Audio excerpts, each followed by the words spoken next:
these coalition members would be fighting their coalition, and I could come in during the fight. But I waited, and it just wasn't happening. And Kenya's defeat and North Chad's lack of response after a few days made me realize I have to do this. So I'm breaking through, and this will be interesting. I really think this is going to be a good fight. The Squid army is invading. Now, who am I invading? Well, as you can see in red, it is this AI country. This AI country is only 3 provinces deep, but that's not my goal. As you see with the arrows, I'm going here and I'm going there. Now let's figure out what's going on. So this country has no forts. I can easily take them out. It won't be a problem. But who I'm actually going against is North Chad. Now North Chad, right here, is in a coalition member with Kenya down here. Now Nubia and South Arabia are allies, and Nubia just invaded Kenya. Nubia just took all this right here. And I was hoping that North Chad would fight back against Nubia. But it's been a few days now, and North Chad has not struck against Nubia. And you can see how much territory they have. That's a lot of land to not be invading someone if your buddy's in trouble. Your buddy lost a lot of land, and you're not helping him out. What does that tell me? Well, with coalition members being maximum of 3 in this map, I think North Chad is going to go on Nubia's side. So time is of the essence, and I'm moving in. Now, West Mali is my ally. West Mali, ironically, is my ally. If you watch my failed Africa invasion video, you would understand that. But West Mali is doing good. West Mali just attacked here, this AI country right here, and West Mali will start making it so North Chad will have to start defending this border. And you can already see troops right here. I could see troops right here. So I see troops are diverted during my invasion. Now what else do I see? So it's the evening right now. And so I'm going to bed. So as you can see, Army Group A is moving right before the fort. You can see this army is pretty weak at 38 infantry, 1 cavalry, and only a 1-level fort. Now I have an artillery in the back that will arrive and it'll start shooting it. I'll also be here in the morning to see the damage, but I'm hoping that more reinforcements don't show up from North Chad. And I'm also hoping Army Group B, which you can see going down here, and it will land right here, right before their fort, will also not get resistance. By putting pressure on both these points, I'm making North Chad make a decision. Do you want to defend your northern region, or do you want to defend your area closest to your capital? Because you see the capital is right there. Now Nubia is allied to South Arabia. And you can see South Arabia here has a bunch of provinces. I think they're almost doubling me in provinces, which is very concerning. Their army doubles me, which when we get to the newspaper, I'll show you. And I'm hoping that I can take out these guys, North Chad and Nubia, before South Arabia can go to assist them. Because so far, a level 1 fort and 38, 39 units is not a lot. So I can take that out as long as it's not a gold spammer. Now, what do I know of these people? Well, if I look at North Chad and I go to his profile, you can see his average morale is 73%, which isn't great. It's not horrible, but he's hurting because he should be much higher in the 70 to 80 range based on how much we've been fighting and how much time has passed between fights. He should have been building up his economy. And the reason why I also know he's not building up his economy is in his northern province, which I think is his standard 10 that he started with. It's only at 88%. So his empire morale is not working well. He's also building workshops, which have no function right now. It's a waste of resource. I know he's not an A-level player. You know, he's either a B or C player. But let's look at the newspaper. So at the newspaper, what do I have? South Arabia, that very large country, largest amount, 23.3. West Mali, my ally, 192, and then me, 176, with Nubia and North Chad following behind. So I know with the players that are in the African continent, I'm still out-resourcing them. I still have a better resource production. But let's go back and see the days. So on day 12, 2 days before, we're on day 14 right now, but day 12, you could see who has the mightiest army. So South Arabia, 17.49%, which is huge. Me, 9.82%. So South Arabia is doubling me. I have no idea how that happened. West Mali, my ally, is close to me. Then Nubia, And then Chad's at 5%. So what does that tell me? Chad has an army half mine at 5%. So I know I could beat Chad pretty well, and I'm hoping those gains push me further ahead. But I'm at a disadvantage now. I was actually hoping these coalition members would be fighting their coalition, and I could come in during the fight. But I waited, and it just wasn't happening. And Kenya's defeat and North Chad's lack of response after a few days made me realize I have to do this.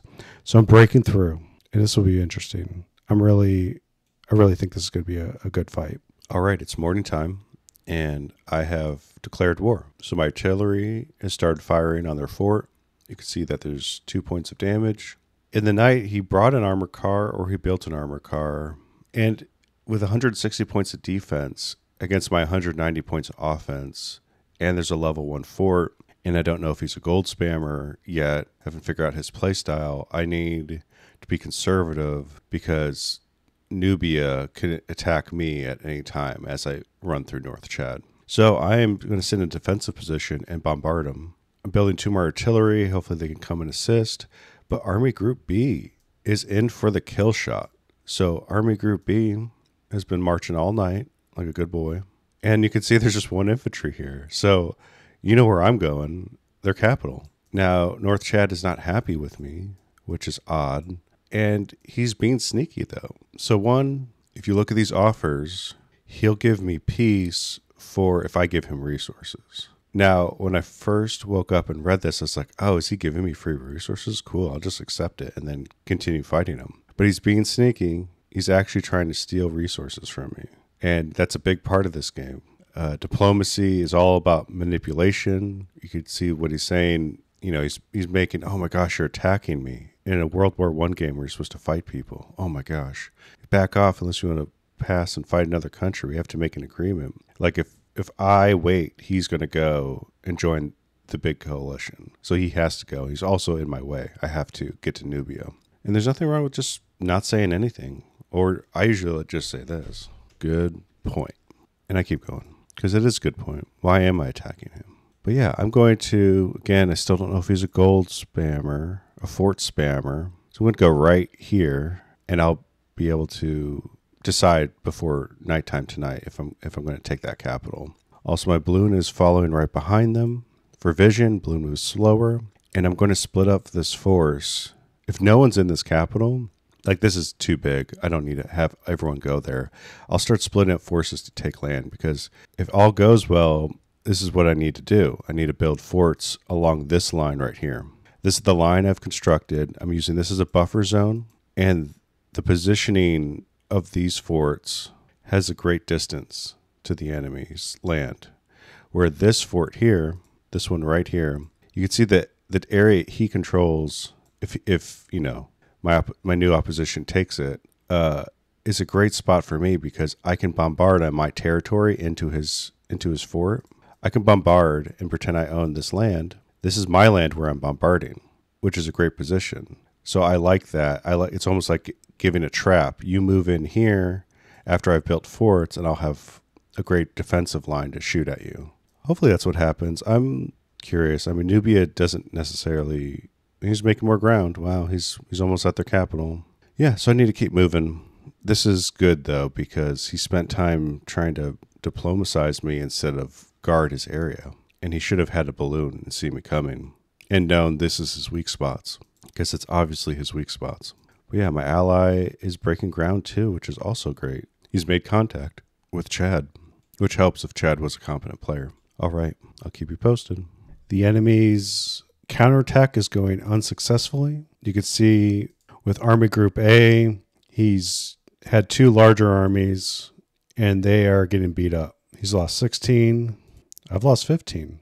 But as the hours progress, he's going to lose so much more because I am still maintaining that 50. And people have asked me in the comments, like, why I have troops over 50. And this is a great example as to why.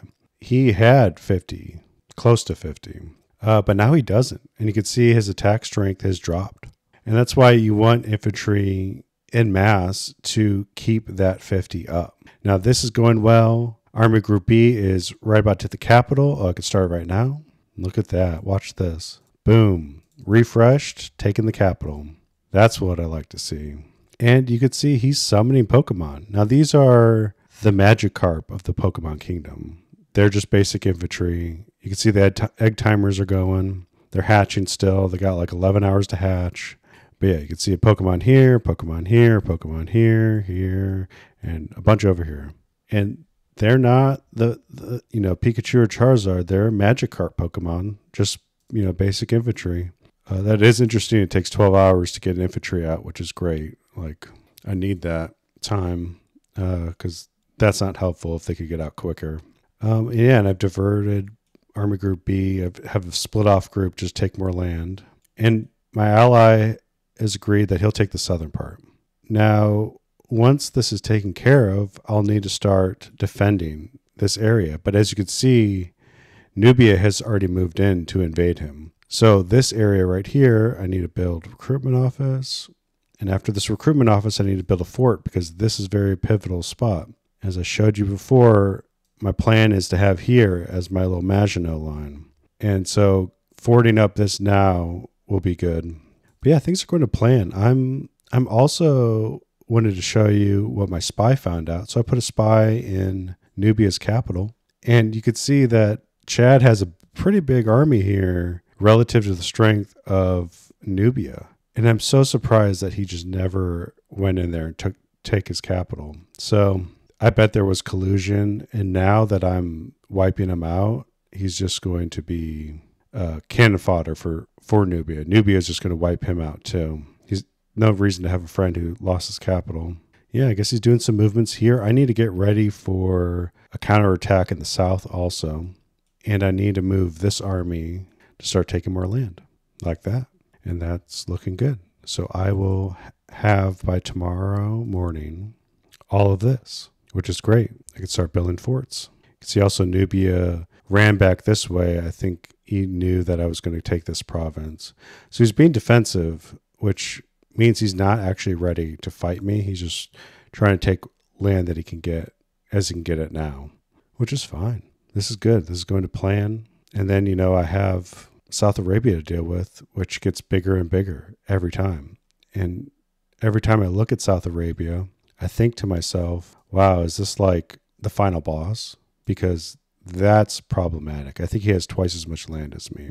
So after Chad, I'm going to hit Nubia, and it'll be very interesting to see how South Arabia plays out. Because I don't have the advantage when it comes to him because he has so much land. But yeah, this is going great.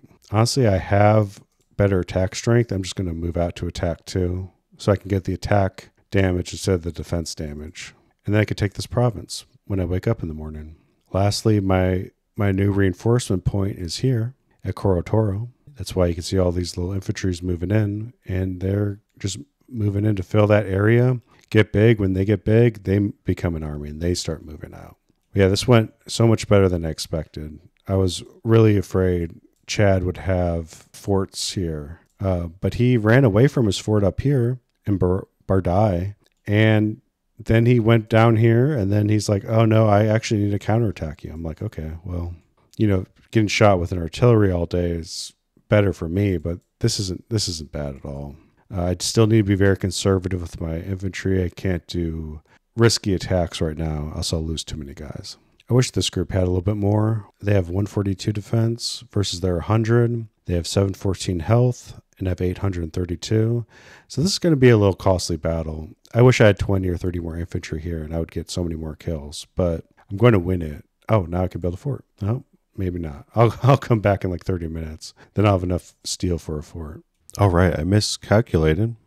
Today's the morning. The army group I spread out here got BTFO'd. I did not expect them to move in troops so quickly or with a great force, but he doesn't have much left. The sides are doing good. I'm reinforcing Army Group B over here with new reinforcements, about 20 or 30 infantry. Army Group A in the north is splitting up to defend this position and to move and take this spot, with the artillery moving to the middle location right here, this guy. I see that I was right, and Nubia is allied with him because you could see that he moved past this territory already. so that he has right-of-way access. Now he's forming here, probably because he thinks I can't see him, but I have a balloon. Another reason why balloons are great. But that's making me not want to build a fort in my original thought. I think while he's doing this counterattack, North Chad, looking at North Chad's morale, he's dying. Every turn, he's just dying more and more, and I can't find a spot where he's building a capital. So if he doesn't build a capital, this is literally it. So I need to change my defensive line now to here. And then as the resistance dies off, I can expand it back to this position. I'm also not in a rush because my ally is not finished beating that AI over here, Nigeria. That's the plan. But yeah, I was not expecting that. I don't know what happened. All right, it's the morning again. Last night I didn't record because all that happened is this large army showed up and I ran away. I consolidated all my forces here. You could see Army Group A is now moving in. I'm only moving in to smash his artillery piece right here because it's open. And he hasn't moved for more than 12 hours. So that's also interesting. He's also consolidating troops here. As I mentioned before, my defensive line is right here. This is fake. They will run away if I see people moving. And this will give me plenty of time to bring reinforcements to this position if he strikes that way. And my ally is making gains. So West Mali, my ally, is taking over this area from Chad, which is great. Chad hasn't been moving since his failed counterattack. And I think Chad is done because I've yet to see him make a capital. Yeah, I just checked. No capital. We're starting to overpower Nubia. I need a day or two for my ally to get closer so Nubia can respond. And we could either take out his army or he'll retreat back. And if he retreats back, I'll start pushing again. This is going to plan. We're out of line of sight, but there is the large army. Now, we had gun battles, and it was great. And I've notified my ally that he's coming. And my ally is a very confident person, which I like to see in an ally. He's making good gains. The army he has currently is not strong enough to deal with what's coming. But if he backs up in time and retreats, he'll be fine. Now, my plan is to go up actually in the north because you can see Nubia has sent up another army. This is separate, not even from that main 200 plus army. Nubia is doing really good in recruitment. I am going to start pressuring him here. Now I'm setting up a line for artillery fire, highlighted here. My main army in front because he has no artillery. And I'll bombard him as the night goes on. And after some damage and I get that level 1 fort down, I'll hit him. He'll probably run away. But I can't keep this up in the north down. And if he retreats, I'll probably take that northern area. My little drawing app is not working right now. And I just used it 5 minutes ago on another video. Oh well. But yeah, you know what north is. It's up. Weirdly, Nubia and South Arabia are not in a coalition together anymore. And I don't understand what happened. Now, Chad was going to join them secretly, but I knocked him out of the game and he just quit. And my spy, all I got, this is like a murder mystery. Oh, I can't even, you can see it. It's right up here. All I get from him is received from South Arabia. That's the C kill. It says, good idea. I leave her, which probably means here. He left. So maybe they think by leaving, they're going to trick us. I don't know. I've already figured out that Chad was trying to join them. Why would leaving do anything? It also doesn't hurt them to just leave a coalition. But it's interesting. It makes me think like how diplomacy really can mind F you in this game. But yeah, that was also an interesting that happened today. But yeah, I think right now we're at the attritional warfare part. So this is not going to be great expansions. This is going to be, I need to get his kills down, find his weak spots like this, and take advantage of him. Because right now, Nubia is outnumbered. And by moving south here with his first army, he's letting me have free reign to play up in the north. And he's also just outnumbered. Furthermore, balloons. He has no balloons. So he can't see as well as I can. So he probably doesn't even know I'm coming with this big army right here. It is the morning again. I've just taken this province. Now I was bombarding it and he ran away. So I've taken here. The fort was down and he started to retreat before his artillery right here came to assist him. So he's getting in the way of my fire. I did this on purpose. The positioning of the territories lets me bombard in my territory and makes him run away in my territory once I quickly take it, because it's so close to my original territory. So I can move slow here and move fast here, where he gets to move fast while I don't have the territory like he does now. And now he's going to move slow. So I am going to catch up with him, hopefully. Now you can see his speed is 13 and my speed is 36. So I'm very much hoping almost triple the speed that I can get to him in time. An hour 42, 54, yeah. I don't know, this is going to be close, always close. As he didn't build a fort here, I'm going to push because the main group up here in the north, now's the time to gain ground because his main army is down here. What is he doing? I don't know, but he's doing something. And again, he has no balloons. Balloons move the same speed as artillery. You're not actually getting slower with a balloon. So he can't actually see my ally. Now you can see on the peripheries surrounding him, balloon, balloon, balloon. My ally's doing good. My ally will be able to see him. If he takes any of this territory, he'll be able to see deep inside. And that is a bonus. And my opponent, it's one of his greatest weaknesses. He also used there's a couple problems that he's doing that we'll go over after this fight. But I feel good, and South Arabia hasn't shown up yet. It's still very weird that they're not in a coalition together. Like, I don't know what happened, but I need to take out this guy's capital because I'm close to it. I have a good defensive line. Now's the time to do it. I don't need to take any territory up here at the moment. I just need to take him out, and this will do it. But yeah, and then also this is the morning, so I'm not going to bed doing this, which could be dangerous. Will my artillery be able to shoot? Blah, blah, blah. I started the offensive in the morning on purpose, and he rarely wakes up around the same time as me.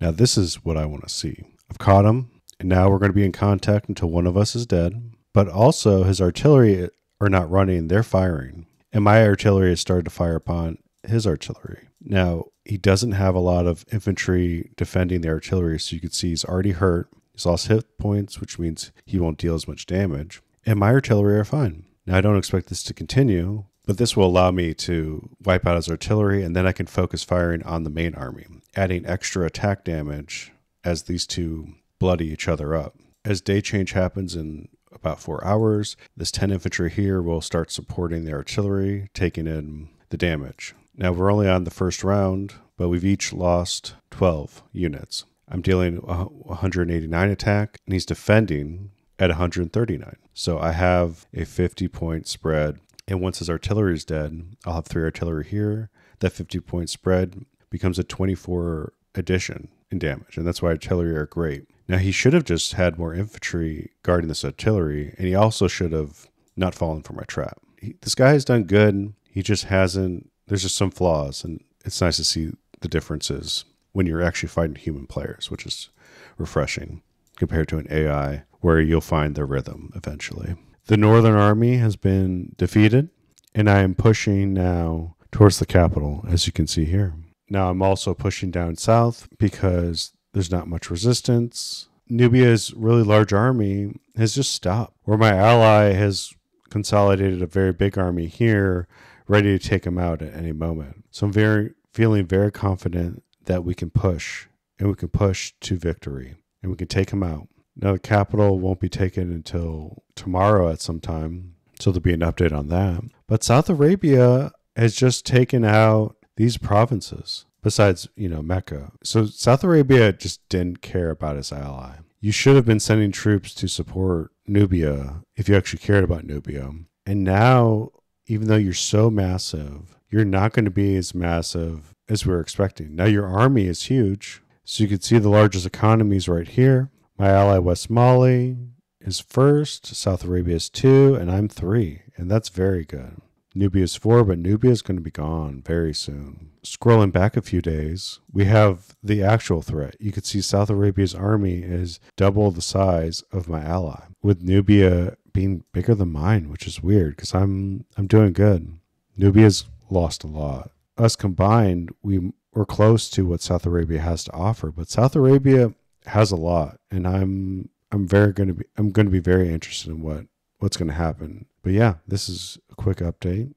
and this is going really well. We have taken the capital of Nubia. Told him good game. I told him we only didn't invite him into our coalition because we wanted a challenge, and he was also respectful about that. It's all good. It's all about the game. Nubia did good. His ally, South Arabia, just didn't help him in time. And there's nothing wrong with that. Nubia did well. Nubia's faults were lack of balloons, lack of forts, moving troops in areas that were his allies' territory, so his morale was going to go down. You could see his big army here. He's still moving. Like this army, this 197 infantry right here, it's going to go to 50% if he's in allied territory. And it's going to go lower if he's in my allies' territory. Now, we have a greater threat, though. So, like, this video is not over. This is probably just the beginning. And I'm kind of glad that this happened. So, South Arabia has landed. So, South Arabia has a force here. And you could see, oh, wow, this is massive. He has a tank, cars, 8 artillery, 18 air balloons. Like, okay, maybe watch the airplane masterclass. Maybe I won't build an air force. Because that's crazy to build that many air balloons. Look, he has 7 stormtroopers. Now, I know stormtroopers died this week. I don't know when this will air, but it died on Squidmas, the birthday of Squid. But you look at the army that he's also accompanying that's about to land, there's 11 stormtroopers. Now, I'm not a nuclear physicist, but, 11 plus 7 is 18. And that is a lot of stormtroopers. And I wish he was unloading. We could actually see the actual army strength instead of just the transport army strength, which is very weak. But that's a lot. That's a problem. My ally Mali is fully aware of the situation, so we are building our line. So where is my line going? So I'm assuming he's going to dominate all of this, and I'm hoping he'll split up. But if he doesn't, this is my line right here. This is my line. This is the line that will protect me from him. And by securing this line, he'll have a lot of attrition damage from taking new territory. And I'm hoping that he's just really good at buying Pokemon instead of actual strategy. So I still have hope because I want it to be a journey where you see beginning to end of interesting to the final product. Now, there might be some time lapse. Who knows? Because this is all done live, but I'm going to take all this area too. We're moving. I'm taking that and I'm going to keep this defensive line and we're going to see where these stormtroopers end up. But overall, I'm pretty happy with this. This has been an interesting fight so far. People have been sneaky and honorable, depending on who you are. And this is kind of like a little baby intermission before the blob shows up. Why do I say that? So there's 13 railguns here. He's spawned 13 in the north. He's spawned 5 battleships. If you see my army, I have a better economy than him. This is what I've built down here. I also don't have my little arrow thing, so heed my warning. So I'm doing the last cavalry charge.